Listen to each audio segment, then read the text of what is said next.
In this video, we're going to do a power jack repair on a Toshiba laptop. Now, what's wrong with this computer is the tip on the inside of the power jack is loose. So I'm going to open it up and see if I see anything on the jack itself or inside the jack that would show what's happening in there and get it fixed up.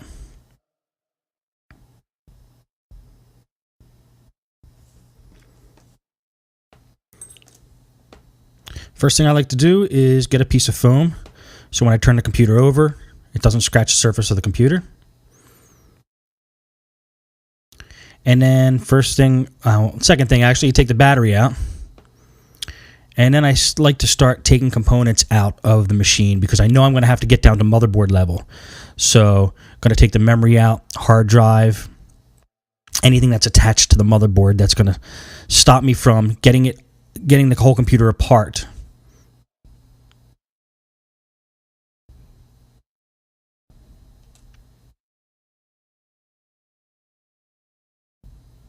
Take the hard drive out here. This computer is very dusty on the inside, so usually I'll take a can of compressed air and blow all the air out of a laptop before I give it back to a customer. But if I know I'm going to take the entire laptop apart, I won't clean anything. I'll clean it on a as-I-go basis. So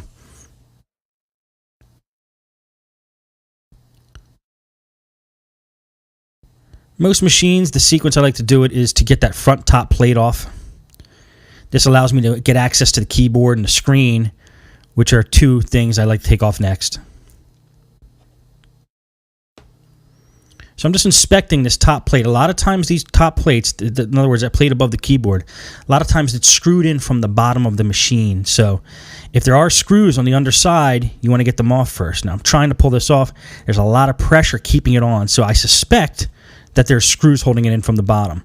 Now even if I'm wrong, I'm still going to unscrew these screws just to be sure. Again, rule number one in repairing laptops, if something feels like it's about to break or is going to break or you have to put excess pressure on it, then stop what you're doing because something's wrong. Now, I figured since I was under the computer here, just take all the screws out from the bottom. I'm going to need to do that anyway, so I'm going to go ahead and do that.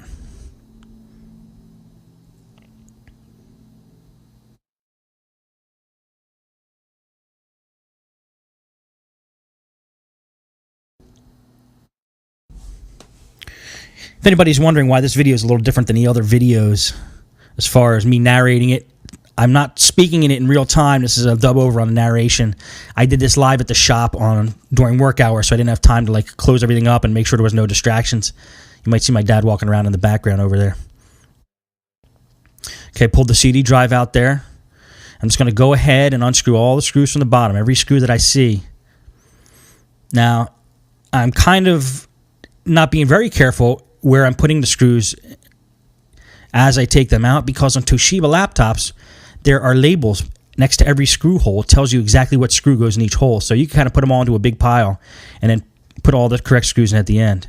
Now, another reason why I'm not pulling those screws out, I'm just unscrewing them, making them loose, is because they're so dusty that the magnetic force of them is not active now, so I'm just going to turn them all over and pour all the screws out. Because the tip of my screwdriver is actually magnetic, but it wasn't pulling any of these screws up. So there's a couple screws coming out. Now again, I'm going to try to take the plate off right onto the screen there. Usually an easy way is to get it right at that hinge where I first had the screwdriver.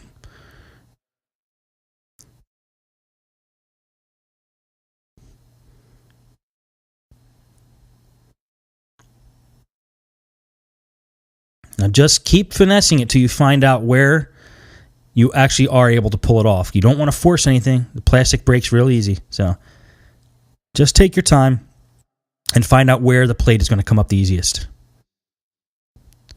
Now, I'm still suspecting there's screws holding this in. There's two screws on the back. I'm going to take them out now just in case they're holding something in, but I don't think that they are.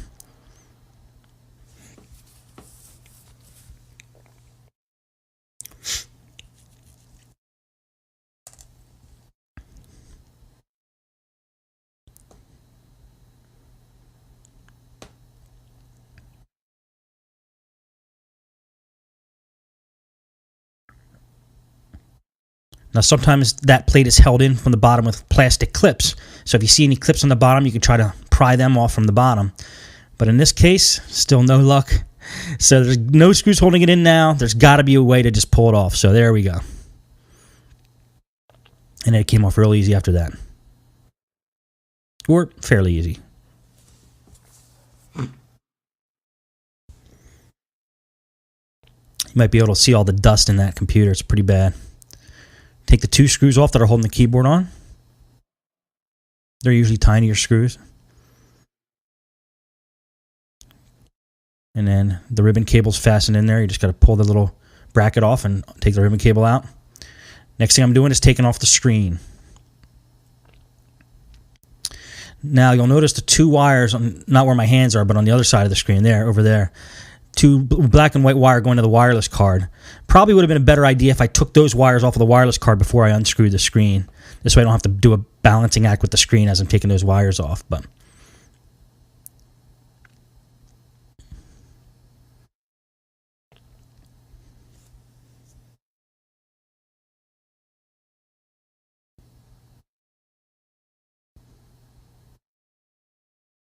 okay, now there's the ribbon cable that's actually the LCD cable. It's attached to the motherboard.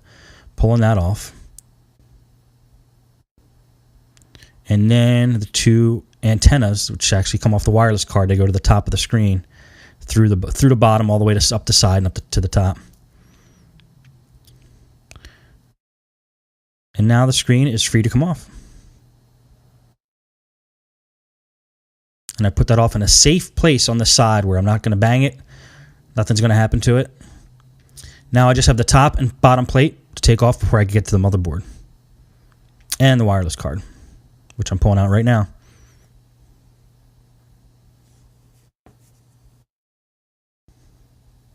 I'm playing background music in this video just to keep it a little more interesting. So this probably isn't going to be the format I do for every video, but we'll do it for now. And then I like to take any ribbon cables that are attached off, because if I'm going to be pulling the top plate of this computer off of the bottom plate to get to the motherboard, you want to make sure that no ribbon cables are connected, because if you break them, they're not fun to repair. You probably have to order a new one. Okay, so just find a spot along the edge where the laptop will come apart easily. I use my fingernail because it's not going to scratch anything. I'm just going to unplug the modem card from down there,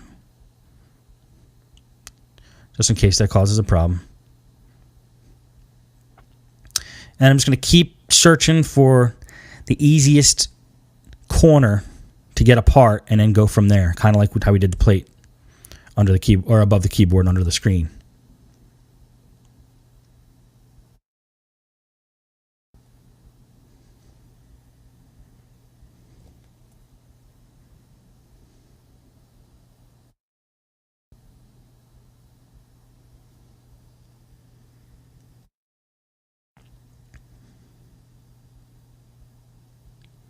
Okay, it's having a little trouble getting it apart. So just want to make sure, if you're having any trouble getting these 2 sides apart, make sure there's no screws holding them together.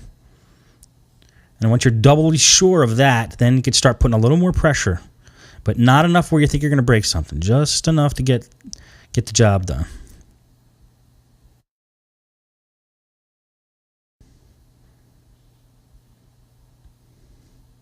And then eventually, it'll come apart. Eventually, you'll hit the right latch. Everything will come apart okay. Now, see, it wasn't coming apart. I noticed there was still 1 screw in there. So let's get that out of the picture. Try it again.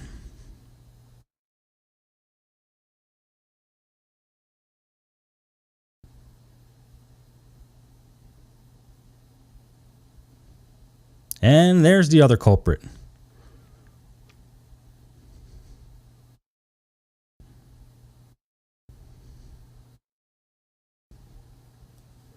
And there we go.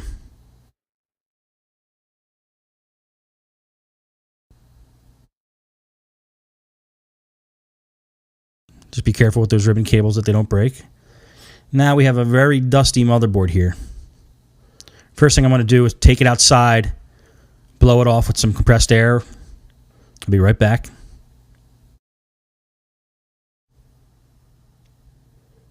There we go, nice and clean.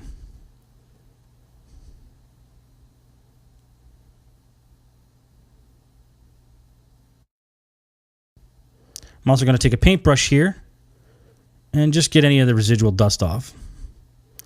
Always take the opportunity when you have these laptops apart to dust them out.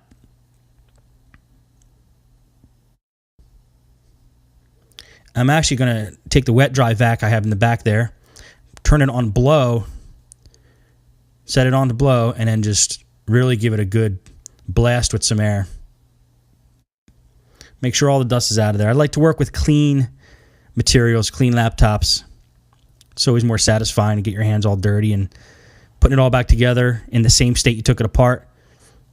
It's nicer to get it back in a cleaner state, put it all back together, give the customer a nice clean machine back.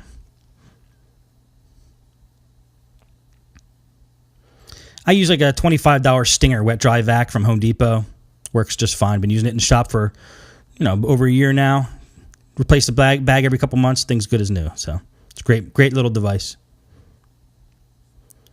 Okay, now I'm going to take a look here, see exactly what's going on. There's the power jack.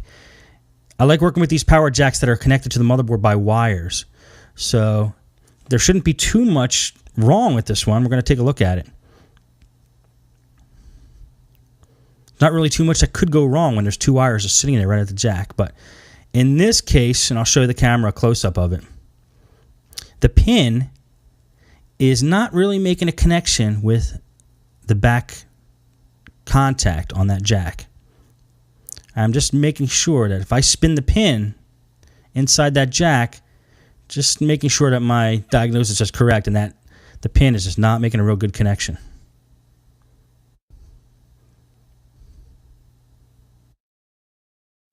Going to take the soldering iron now, get it heated up. This way, when I'm ready to solder on there, everything will be hot.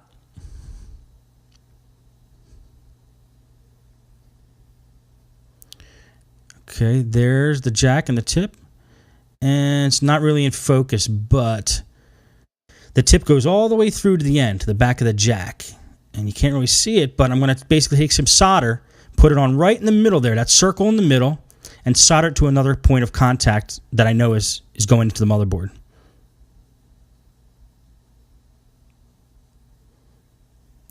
Just inspecting it, I want to make sure that my diagnosis is correct, and then we'll start soldering. Now that wire from the end of the jack, as you see, it goes down where the CPU fan is through to the bottom of the motherboard, and it connects to the motherboard with a plastic connector.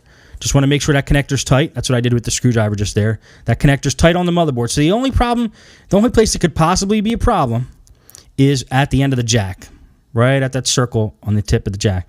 So now I'm taking a file, and I'm going to scuff up the points where I'm going to be soldering on. Because if I leave it the way it is, solder might not stick that good, and it could have the same problem again. So I'm just taking a file and scuffing up the areas where I'm going to be putting solder.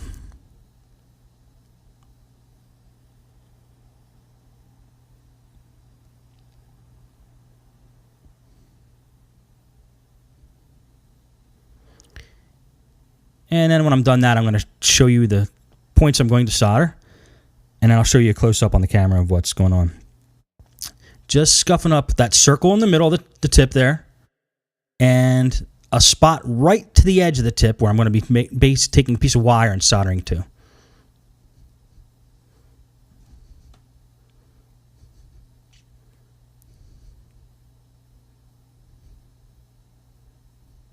Just want to make sure that that tip is spinning freely in there. Because if it's spinning freely, then I know that that's the problem.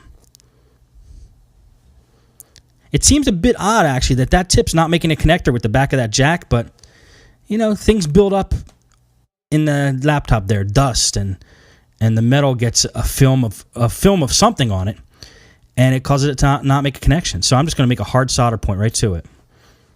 This will all kind of make more sense as you see what I do with the solder. Right now I'm just cutting a little piece of wire that I'm going to use for the job.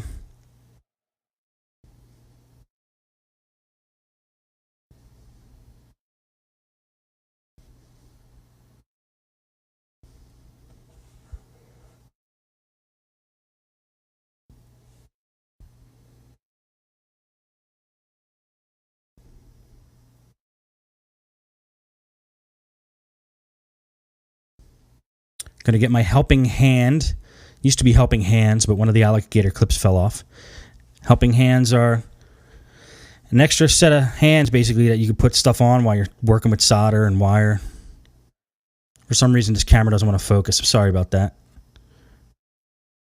Just taking a small piece of wire that I exposed the metal on both ends. And I'm just going to take a little dab of solder, put it on both ends of that wire.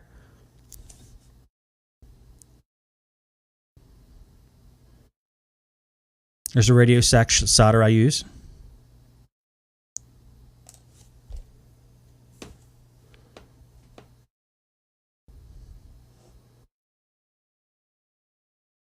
Make sure the soldering iron's hot enough to melt the solder. It is.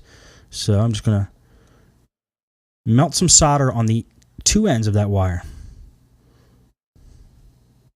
Make sure the solder melts into the wire. And I have a little Scotch-Brite on the base of the soldering iron there that I use. And there you can see I just soldered two ends of that wire. Now I'm going to put solder on the 2 points of the jack where I'm going to be soldering the wire. Now one's going to be right in that middle circle that we saw before. Right in the middle of that circle. Now I'm being careful. I'm just soldering the middle of that circle, which is basically the back of the pin that's in the power jack. It's the back of the pin. And I just want to get inside the circle. I don't want to smear that solder all over the thing because that's just going to break again. I just want to solder from the inside of that pin, that circle. From there, one side of the wire goes, and then attach the other side of the wire to another point on the back of that jack that has a solid connection. I'll show you. Take the wire, one end, and just solder it into that middle circle that I showed you earlier. Right in the middle of the pin there.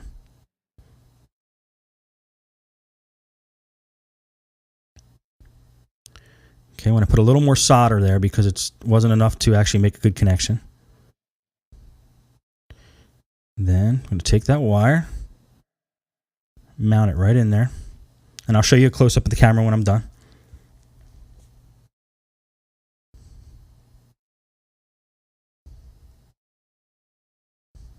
Then to give it a little tug, make sure that it's solid because you don't want that to come off.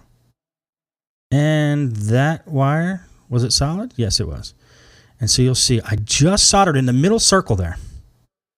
One end of the wire.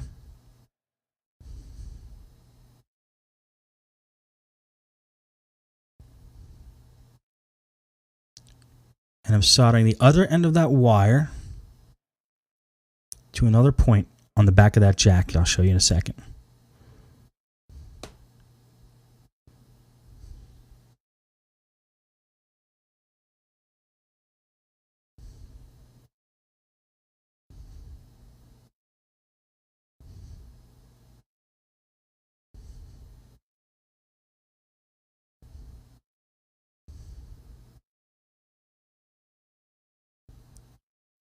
And you'll see that there's solder from the middle of that jack to another point of contact on that jack, both making sure that those points are of the same connection. They're both positive. They're both red.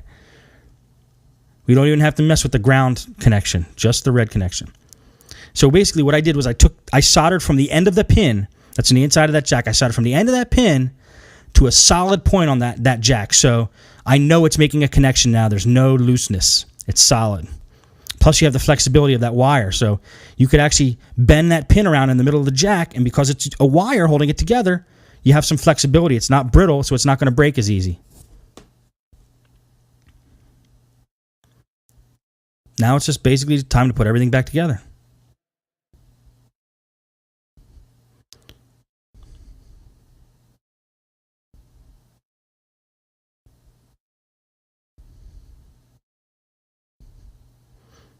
Just kind of put everything back exactly the way it was. There was a screw that was loose there for some reason. Just tighten up some screws. Fasten that tape down.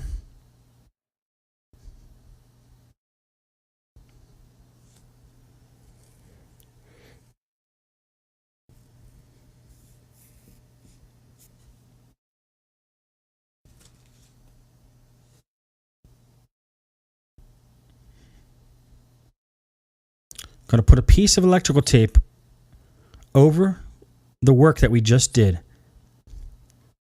Because by putting that wire on there, that wire wasn't there before. So the laptop, when you put it all back together, because it's such a tight fit in these laptops, you can't actually create any extra lumps, balls of solder that are sitting there and expect everything to fit back exactly the way it was. So try to keep everything tight. And if you think your work that you did is going to come in contact with another piece of metal on that motherboard or in that laptop, put a piece of electrical tape or two around it just to make sure that it doesn't make a short circuit.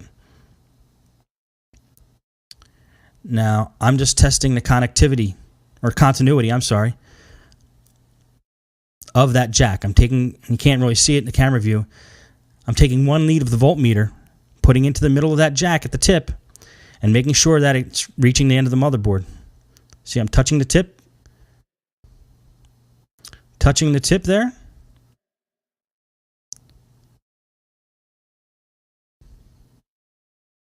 And making sure we're getting a positive connection right through there.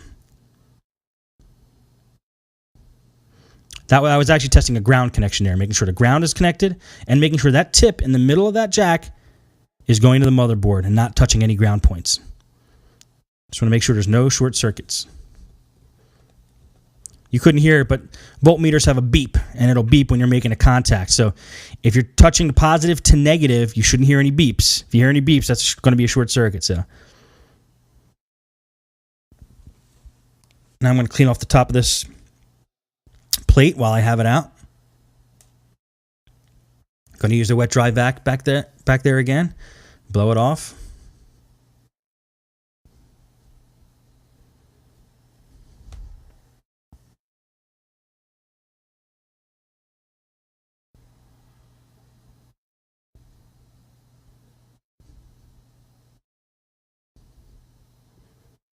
Get all the dust. I usually, again, don't dust over a piece I already dusted, or a motherboard, but I'm just doing it for the sake of the camera. It's pretty clean already.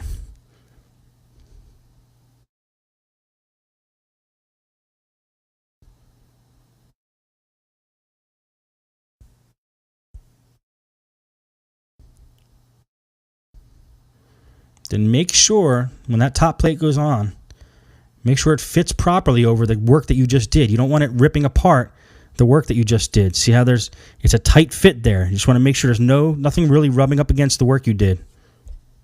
Rubbing up against that wire or forcing that wire off of the point where you just soldered it.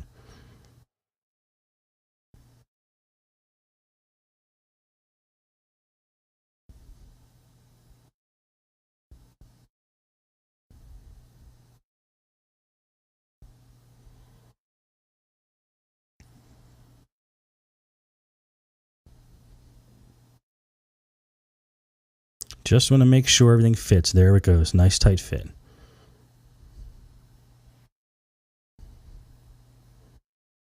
And then you can start connecting everything back up.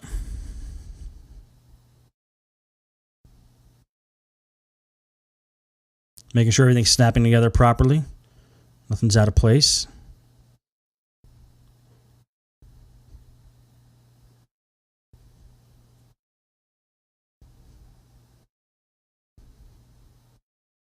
That side, I still have a little bit of tension on that corner, but I think it's okay. Once we put the screws in, it'll push everything exactly in the right position. This little cable gives me a little bit of trouble, but just take your time with these things. You don't want to force or break anything, especially these little white connectors. They're not fun to put back together. You're going to have to get crafty with some crazy glue or really test your ingenuity with that when you break them.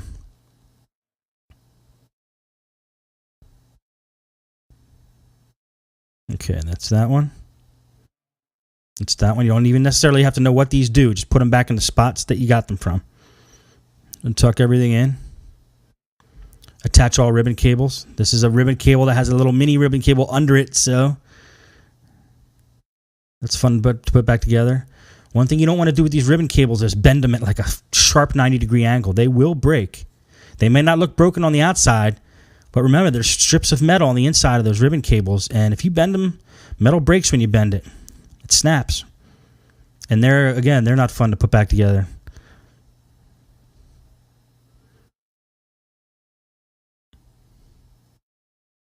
So just take your time, use screwdriver, tweezers, whatever tool you need to. You take advantage of the hard plastic piece they have at the end there, and just try to handle it from that plastic piece. Don't try to bend the wire too much, or the ribbon too much.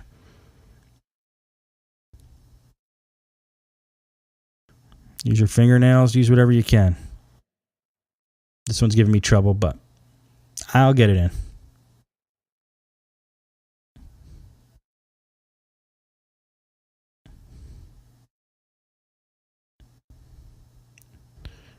And it's lined up. Good to go.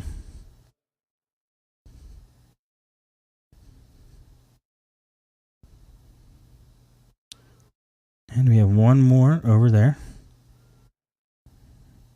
All the ribbon cables are in place. Those two wires are in place. Let's flip it around. Screw it back together.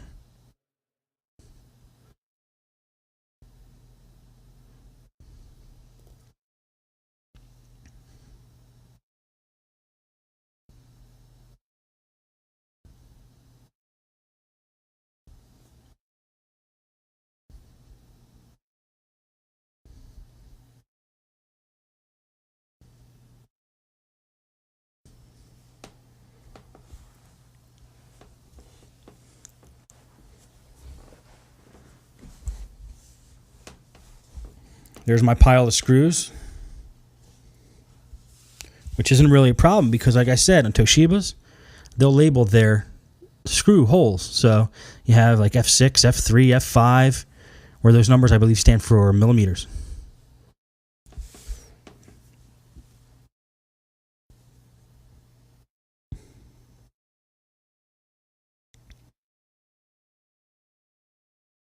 Now, don't over tighten these screws. Just tighten them so they're snug. You'll find that that's plenty tight. You never know when you have to open these again. If you over tighten every screw, it's not a fun thing.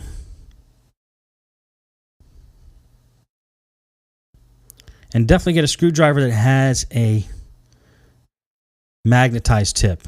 That tip on that screwdriver, I magnetize every once in a while when it loses its charge. You just take a strong magnet and take that screwdriver and just run it over the magnet. It charges it right up.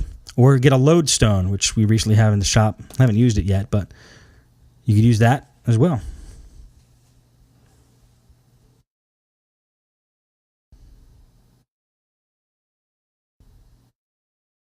Get that CD drive in.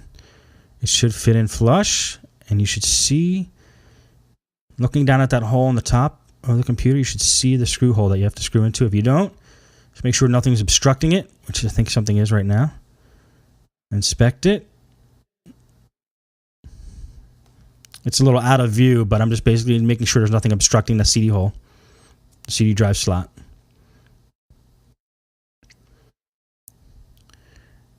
And then there's usually like one or two screws that hold it in.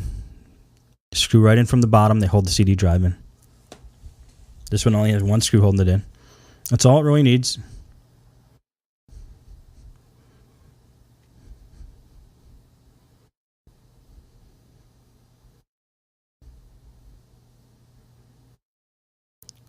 Hook the modem back in. Not that anybody uses dial-up anymore, but I guess we got to do it for a while.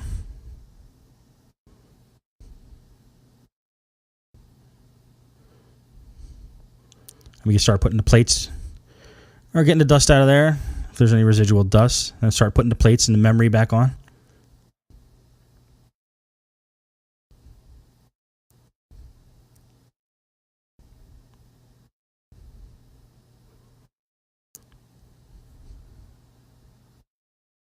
Really dusty. Dust off that plate. Use the old paintbrush. Get it nice and clean.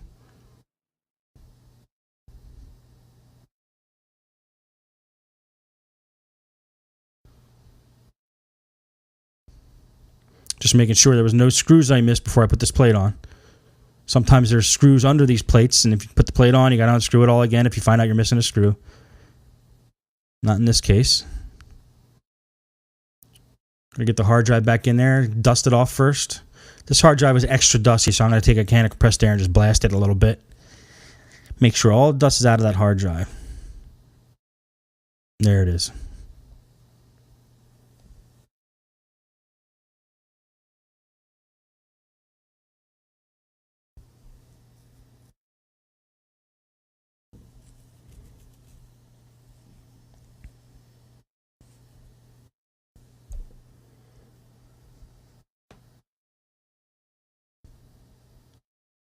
Get all the dust out of the connector there. Make sure the connection's clear.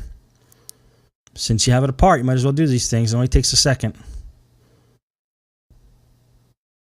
And then put it in the right way, which that is not. There we go.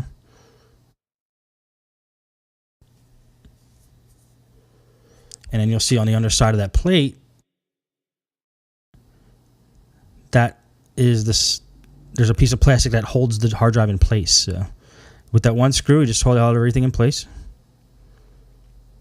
Okay, keep the battery out. I don't like to put the battery in until I'm completely done.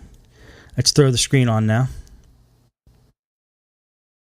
Get all the dust out from where those hinges are. They get a little dusty under there. Just going to dust the whole screen off while I have it out. Then I'll hit it with a monitor wipe after the whole thing's done. I like to give the computers back in better condition than they gave them to me, so that's always a good policy to follow. Okay, and then take the 4 screws for the screen. Screw them in.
Okay.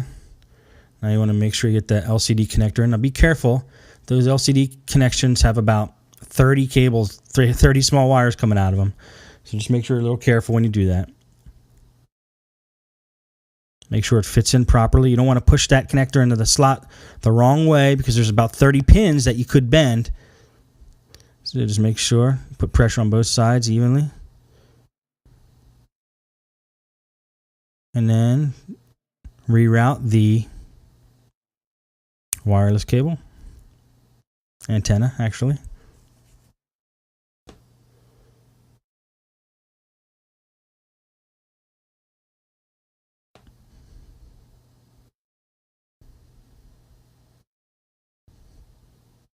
Just put the wireless card in. Clean out that card and make sure to clean out the connector. Oh yeah, another thing I like to do is on screen, the screws that hold the screen in, I like to take a big screwdriver and give them a little extra torque because those are the screws on laptops that come loose the fastest. So just make sure the screen's on tight. And you clean out the connector of the wireless jack, wireless port, snap it in, reattach the antennas.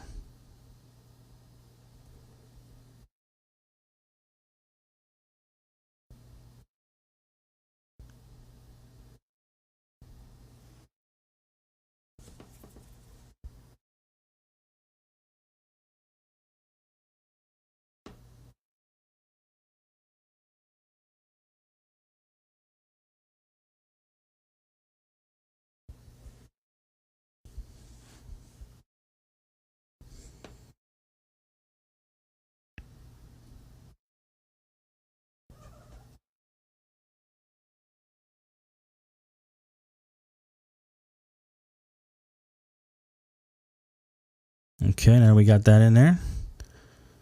Just make sure that it's clearing all the corners. You want to have that flush. You don't want any of those wires popping out because the keyboard is sitting on top of that. So you want to have that basically below the surface, those wires below the surface, so there's no lumps when you put the keyboard on. You don't want the keyboard sitting on any lumps. Everything looks like it's in place there. Time to put the keyboard back on. Dust it off. Be careful you don't damage the ribbon cable on the back of the keyboard. Dust in it. And attach the ribbon cable first. Should slide right in there. Just make sure that that's in there. Sometimes that's tricky. It could barely be in there.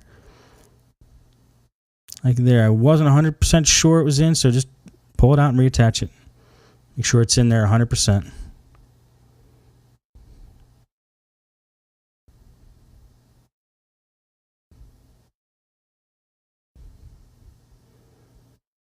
And then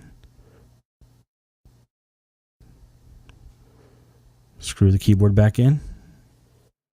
It's usually only held in by 2 small or 4 small screws.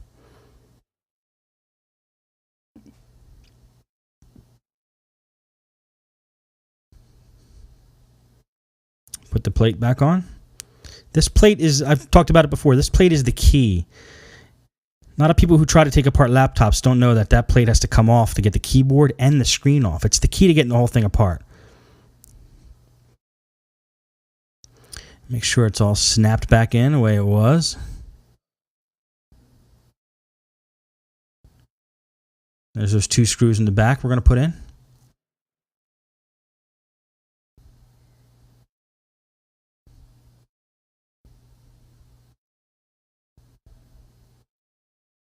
Yeah, we're just about done.